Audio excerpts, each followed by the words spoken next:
Are you the reserved guest I was expecting? I have something important to discuss with you. Would you mind sparing a moment? As I was about to enter the restaurant, a woman in a chef's attire, wearing a tense expression, approached me. Intrigued, I wondered what she wanted to confirm regarding my meal. However, when I listened to her, I was hit with a shocking revelation that made me go pale. My name is Emily Thompson, 31 years old, working in the advertising industry. I work diligently to create better advertisements, and although it's a challenging job, it's incredibly rewarding. My husband, John, whom I met through work, is a year older than me, and we've been married for a year. Being a dual-income household, we efficiently share our household chores and help each other manage our lives. Initially, our interactions were solely work-related, but as time went by, we started having more personal conversations and grew closer. I realized that we shared similar interests and values, and I started developing feelings for him. Fearing that we might not see each other often after our collaborative project ended, I mustered the courage to confess my feelings to him. Despite my nervousness, he accepted my feelings, and we started dating. After a year, he proposed, and we got married. Before marriage, John revealed that he had been previously married and was divorced. They were married for about a year, had no children, and mutually decided to part ways due to differing values. It seemed like John regretted not being able to make his previous marriage work. He appeared a bit reserved when it came to love, probably because of his past experience. But I understood, and as long as there were no lingering issues, I didn't mind his past. It wasn't about wanting happiness from marriage, but wanting to live my life alongside John. So I accepted the fact that John was divorced and went ahead with the wedding. Our married life was filled with happiness, but slowly the real implications of John being divorced began to unravel. After our wedding, we moved to an apartment close to both our workplaces, and John's parents live nearby. We get along well. Our married life has been smoother than I anticipated. Initially, I had concerns about living so close to my in-laws, fearing potential conflicts, but they were always kind to me. Given our work schedules, John and I hardly have time during the weekdays, but we make the most of our weekends. Living with my husband, we don't get much leisure time together on weekdays except for brief conversations at dinner. Therefore, we spend a lot of time together on weekends. We both enjoy eating and often cook dishes we want to try at home. Ideally, dining out would be great, but I have an allergy to fruits from the Rosaceae family, so I can't casually eat out. Even when I think a dish doesn't contain these fruits, they might be used as a hidden ingredient, making it tedious to constantly check with restaurants. Even a slight touch causes my skin to turn red and swell. I feel bad asking about ingredients at restaurants and have developed an aversion to dining out. Due to this, I developed this allergy as an adult, and initially, I was taken aback since I hadn't expected it. I recall a time when I ate a lot of strawberries, and my mouth swelled up, making it difficult to breathe. I used to eat fruits frequently, and after getting tested at the hospital, I was devastated to find out about my Rosaceae fruit allergy. Discovering that I could no longer eat favorites like strawberries, apples, pears, and peaches saddened me. I've had reactions after eating food I thought was safe, only to find out they contained allergens, which further discouraged me from dining out. This made me apprehensive about buying ready-made meals or snacks, adding a bit of stress to my life. Perhaps due to the initial severe allergic reaction and the sadness of not being able to eat my favorite fruits, I became overly cautious about checking ingredients during meals. With my husband while we were dating, my constant checks made me feel apologetic. However, I can't feel at ease without thorough confirmation, and without it, I can't fully enjoy meals. Still, we love eating. My husband and I would select ingredients and enjoy cooking together, a routine that helped reduce my excessive worries. Fortunately, both my husband and his parents understood my allergies, easing the mental burden I felt after getting married. Especially my mother-in-law, who had a deep understanding of allergies due to her father's severe wheat allergy. Wheat is commonly used in many products, and even a little bit affected him. Allergies can be lethal, so we were very careful. She explained that she researched my allergy and always ensured that meals were safe for me. When we dined at her place or went out, she took extra precautions, allowing me to enjoy meals without worries. You shouldn't have to be scared during meals. I'll make sure everything is safe for you, she told me, which almost moved me to tears. I have a great relationship with my in-laws, especially my mother-in-law, who treats me like her own daughter. We often go out together, and my husband and his parents are wonderful people. The concerns I initially had about my allergies have vanished. One day, a project I proposed at work was successful, earning me a promotion, which I excitedly shared with my family. They were all thrilled, especially my mother-in-law. While spending time with her, she invited me to celebrate at an upscale restaurant. That's a very fancy place, isn't it? I can't let you do that. I hesitated. The restaurant was in a luxurious hotel nearby, which I had always dreamed of visiting since my student days. However, it was truly upscale, and I felt it was too extravagant even for a celebration. You don't have to hold back. This is such a joyous occasion. Let me treat you, she insisted, genuinely happy about my promotion. Her sentiment warmed my heart, but I had reservations. I remembered visiting the restaurant's website before my allergy developed and dreaming of tasting their fruit-filled tart someday. The restaurant often uses fruits from the Rosaceae family. While I appreciate my mother-in-law's kindness, besides the issue of the restaurant being upscale, I'm hesitant because they frequently use fruits from the Rosaceae family, to which I'm allergic. Whenever I dined out with my mother-in-law in the past, we informed the restaurant of my allergy beforehand, but each time I felt guilty asking them to accommodate my dietary restrictions. So we often chose restaurants that seldom use my allergenic foods. I worry that even if we informed this restaurant about my allergy, it might inconvenience them due to their frequent use of fruits. Of course, dishes without these fruits are safe for me, and I'm tempted to try them. However, considering the kitchen likely processes these fruits as well, the risk scares me. In the end, I decided to decline the offer because of my concerns about an allergic reaction. Still, my mother-in-law was keen on the idea. I'll inform them about the allergy when I make the reservation. Don't worry. I also have a connection there, so they'll take good care of us. I was surprised to hear that she had a connection to the restaurant, given that neither she nor my husband had ever mentioned it. However, I assumed it wasn't something she boasted about. Considering my mother-in-law's enthusiasm and my genuine interest in the restaurant's cuisine, we decided to have lunch there together. Given that it was a suggestion from my mother-in-law, who had always been considerate of my allergies, I felt relieved, thinking there was nothing for me to worry about. I told my husband about this. He was surprised to hear that his mother had connections at the restaurant. He also mentioned that the restaurant sometimes serves fruit, and he appreciated their consideration for allergies. When I shared with my husband that my mother-in-law had informed the restaurant about my allergies during the reservation, and that they would take precautions, he seemed relieved. It's a celebration of your promotion, right?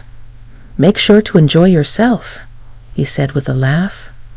Initially, I declined because of my allergies, but I had always admired the restaurant, so I was excited about dining there.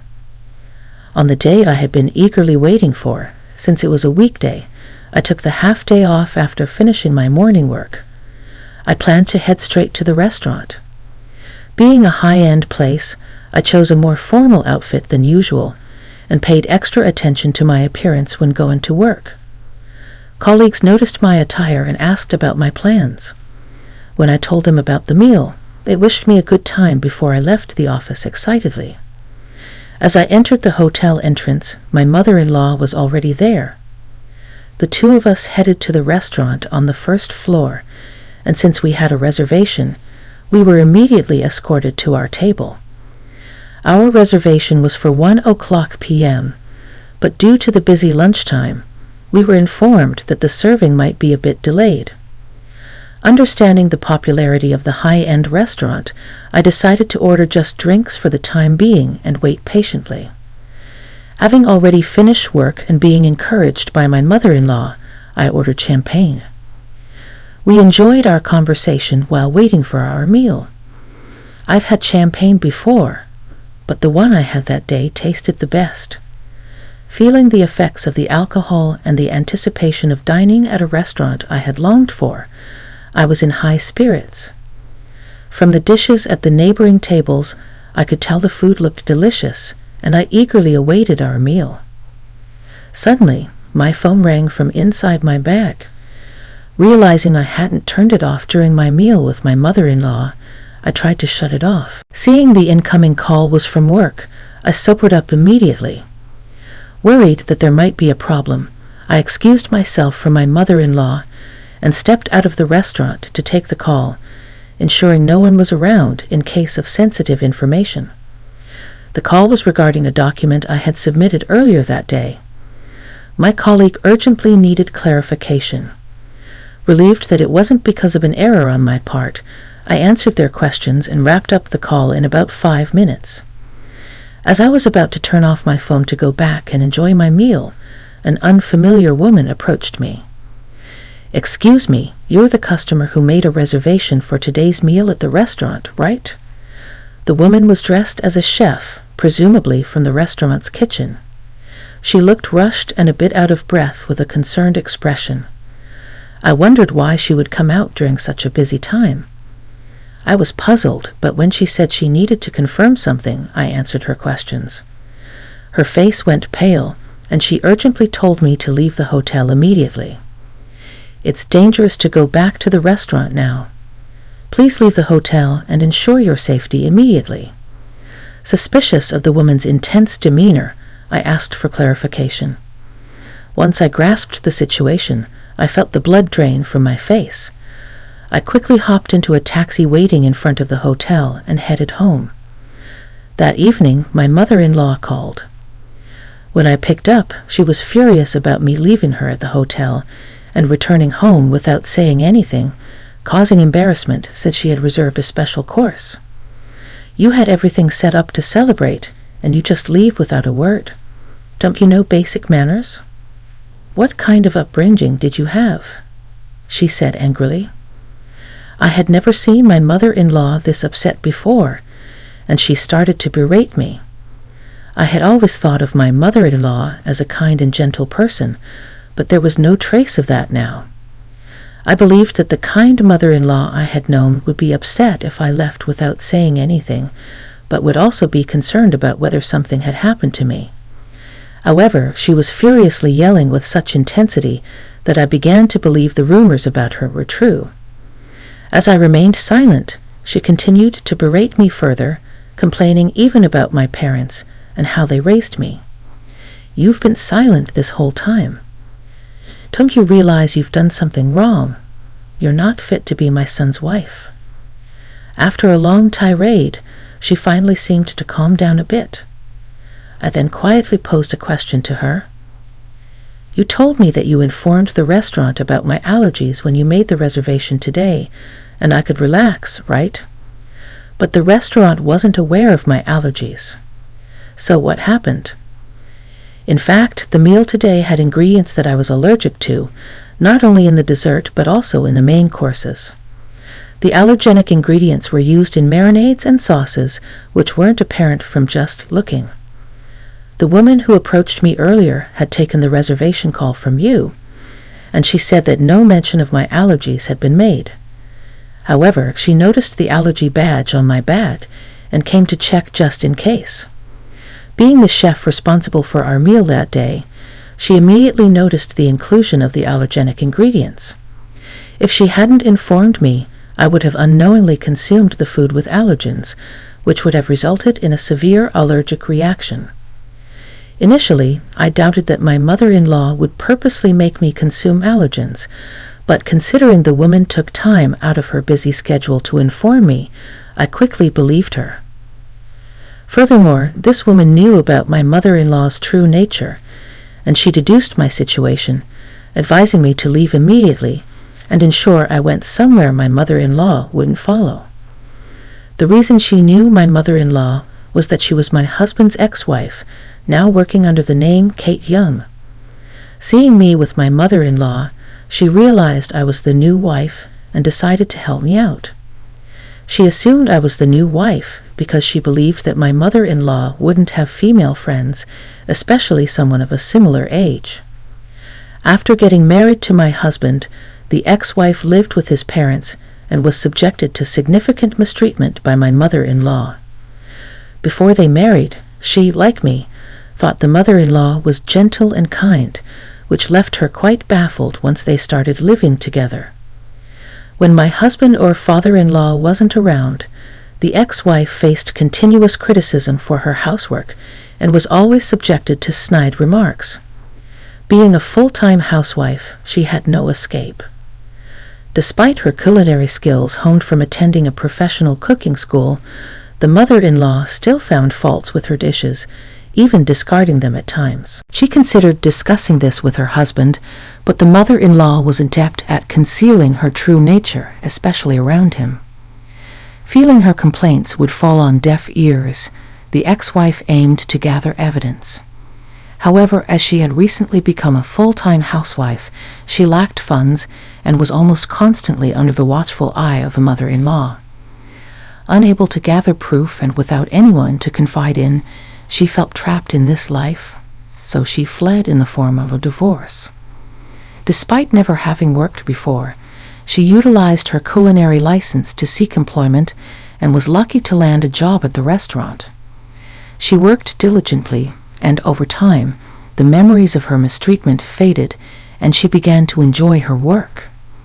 After a few years, as she matured into a full-fledged chef, for some reason my mother-in-law discovered she worked there and started frequenting the restaurant. Upon realizing her ex-daughter-in-law was there, she discreetly threatened her for discounts. While she declined absurd demands, past traumas influenced her to yield to some, and the connection my mother-in-law spoke of referred to the ex-wife. When I questioned why she hadn't communicated my allergies to the restaurant, my mother-in-law feigned ignorance. "I knew about your allergies, so—" I must have told them it was the staff's oversight, she countered defensively, placing the blame on the restaurant staff. Given that the reservation call was handled by the ex-wife, it's probable that my mother-in-law deliberately didn't mention the allergies, intending to pin the blame on the restaurant. However, I was already onto her game. Considering the restaurant's stringent guidelines on allergies, if conformed, they would have accommodated my dietary needs. Moreover, they record calls for dispute resolutions, so it would be easy to verify who was at fault. When confronted with this, my mother-in-law, not anticipating recorded evidence, fell silent.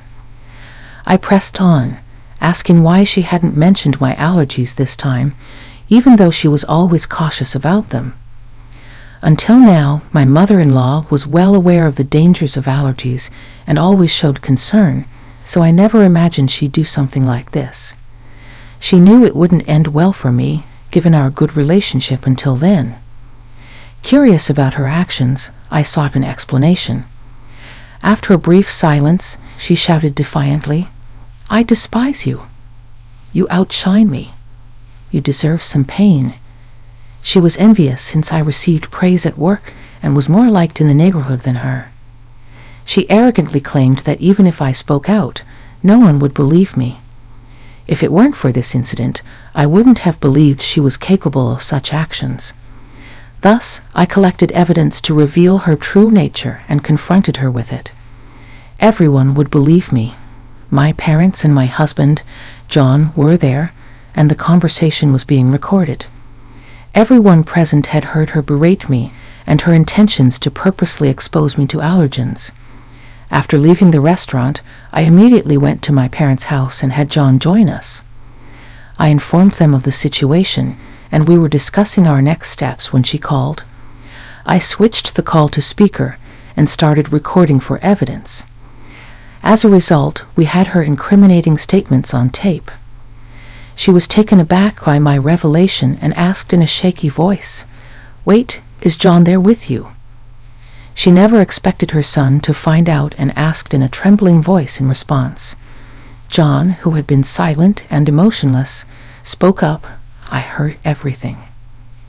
"I can't believe you do something like this, Mom," he said in a suppressed, angry tone. She hastily began making excuses, saying it wasn't like that, but her desperate attempt seemed insincere, especially after her earlier outburst. John's anger was evident as he shouted, not only towards her but also towards Emily, "I don't even want to think of you as my mother anymore. We're cutting ties." Given the true nature of the mother he had trusted, John was beyond furious. He declared his estrangement from her, ignoring her cries. Furthermore, my parents said they would sue her for attempted murder, and John cut off the call, disregarding her voice. Later, when John informed his father about the incident, he was furious and suggested divorce, eventually throwing her out of the house. With no relatives to rely on, no income, and being a housewife, she clung desperately, pleading and crying. Her husband, feeling a final bit of pity, put her in a basic apartment, paid the first month's rent, and told her to find work to support herself. But having been a housewife, she seemed to lack the drive to work and, for some reason, clung to both John and me. She barged into our house demanding money, but we drove her away, telling her to earn it herself, especially John, who was extremely stern, ensuring she wouldn't approach our house again. Later on, rumors suggested she started working at a nearby supermarket, but she seemed quite disheveled. Given her nasty attitude, she had no one to rely on and seemed to be struggling on her own. I hope she continues to work hard, both for her own expenses and to pay us the compensation. I want her to stay out of our lives. As for why she did what she did, it seemed she was jealous of me and wanted to see me suffer. John's ex-wife had moved in after graduating from a vocational school and became a housewife. She was submissive, obeyed her mother-in-law, and had a quiet nature due to her unpleasant character, which made her disliked by women. She enjoyed bullying those weaker than herself and used to take out her stress on John's ex-wife. However, I am independent, working, and getting promotions. I had a higher social status than her and was well regarded in our neighborhood. Initially, she liked me, thinking I was a competent daughter-in-law, but she gradually grew jealous. Unable to bully me, she wished I would become incompetent, wanting to look down on me. After the explosive call when John and his father confronted her, she confessed everything, leading to their declaration of cutting ties with her. Later, John apologized to his ex-wife for not noticing the bullying at that time. He was new at his job and deeply trusted his mother, which blinded him to her behavior. Still, he felt he should have noticed and was regretful. His ex-wife assured him she was over it. She's dating someone now, and their conversation ended on a peaceful note. John felt relieved knowing she was genuinely happy. Thanks to her help, I became friends with John's ex-wife.